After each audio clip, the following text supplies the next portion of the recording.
Hello friends, आज मैं लेके आई हूँ आपके लिए भारतीय काव्य शास्त्र परंपरा का क्वेश्चन पेपर। तो चलिए जानते हैं कि किस तरह के इसमें क्वेश्चंस आने वाले हैं।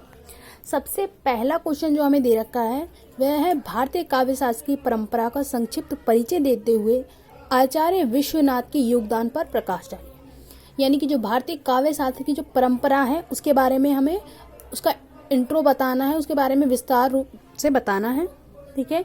और जो आचार्य विश्वनाथ हैं उन्होंने किस तरह से योगदान दिया है भारतीय काव्य शास्त्र की जो परंपरा है उसके बारे में आपको यहाँ लिखना है, ठीक है। पहला क्वेश्चन तो ये हो जाएगा, मगर इसके अथवा में हमें दे रखा है ये काव्य हेतु से क्या तात्पर्य है, ठीक है। जो क्वेश्चन हमें दे रखा है काव्य हेतु, ठीक है, इसके बारे में हमें बताना है कि काव्य हेतु होता क्या है, इसके बारे में भी हमें पूर्ण रूप से चर्चा करनी है। भारतीय आचार्य द्वारा प्रस्तुत काव्य हेतुओं पर विचार कीजिए, ठीक है। ये जो भारतीय आचार्य हैं उन्होंने जो भी हमारे सामने काव्य रखे हैं उन काव्य हेतु पर क्या है हमें विचार करना है, यानी कि उन पर हमें लिखना है, ठीक है। सेकंड क्वेश्चन है हमारे पास, रस का स्वरूप स्पष्ट कीजिए, ठीक है। जो रस हमने पढ़े हैं कि रस क्या होता है, रस के कितने प्रकार होते हैं, कितने अंग होते हैं, उसके बारे में हमें यहाँ पर लिखना है पूरी डिटेल से कि क्या क्या होता है, ठीक है।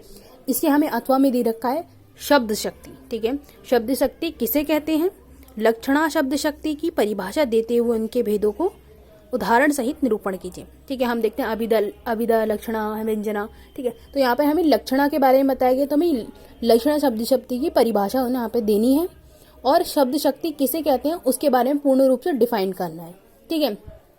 और हमें यहाँ पे एग्जाम्पल भी देना है, ठीक है। तो यहाँ पर हमें अथवा में दे रखे थे। अब बात करते हैं थर्ड क्वेश्चन की, महाकाव्य अथवा खंड काव्य का तात्विक विवेचन कीजिए, ठीक है। जो महाकाव्य है और खंड काव्य उसकी जो तात्विक है उसको क्या है हमें डिफाइन करना है, उसके बारे में हमें बताना है, ठीक है। फोर्थ क्वेश्चन है, किन्हीं 3 अलंकारों को लक्षणा उदाहरण दीजिए। यानी कि हमें 3 अलंकार यहाँ से लेने हैं और यहाँ के लक्षण उदाहरण देने हैं, यानी कि उसका एक उदाहरण रूप हमें यहाँ पे देना है। जो भी आपको पूर्ण रूप से अच्छे से आता हो वही आपको इनमें से करना है, ठीक है। इसके बाद है 5th क्वेश्चन, किन्हीं 3 पर, किस पर, 3 पर टिप्पणी कीजिए, ठीक है। आपको अब ये जो सारे थे ये यूनिट वाइज दे रखे थे आपको। अब ये जो आने वाला 5th क्वेश्चन है इसमें किसी भी यूनिट से आपको क्वेश्चन दे दिया जाएगा, ठीक है। पहला है ओज गुण, ठीक है।